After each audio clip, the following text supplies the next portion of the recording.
এই দিন আমরা গিয়েছিলাম হচ্ছে মামার বাড়িতে, গ্রামের নাম হচ্ছে ডালিমপুর।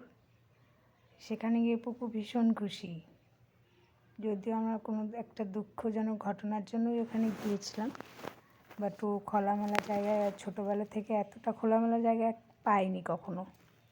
সব কিছু দেখে এত বেশি খুশি, যেদিকে পাচ্ছে দৌড়ে যাচ্ছে। তো ভিডিও তো করা হয়নি সবগুলো, এটুকুই করা হয়েছে। আর এই যে ফটোটা দেখতে পাচ্ছ, এই ফটোটা হচ্ছে কোচবিহার রাজবাড়িতে ওর মাসির সঙ্গে। কোচবিহার রাজবাড়িতে ও হাঁটছে, পুরো কোচবিহার রাজবাড়ির মাঠটায়।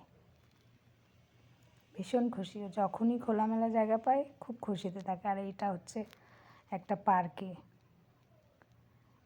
গিয়েছিলাম ওকে খাওয়াতে। অ্যাকচুয়ালি খাওয়ানোর জায়গা নেই, এই ভিডিওটাও সেম।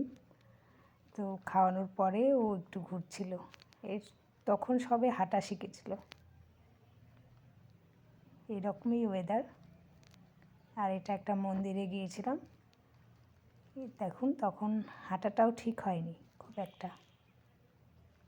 আর এখানে গাছ দেখে সেই গাছ তোলার জন্য ব্যস্ত হয়ে গেছে ও। তখন ওর 10 মাস বয়স সম্ভবত।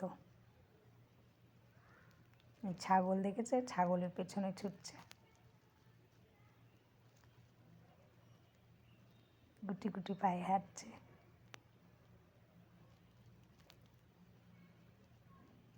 এইটা ধরতে পারেনি।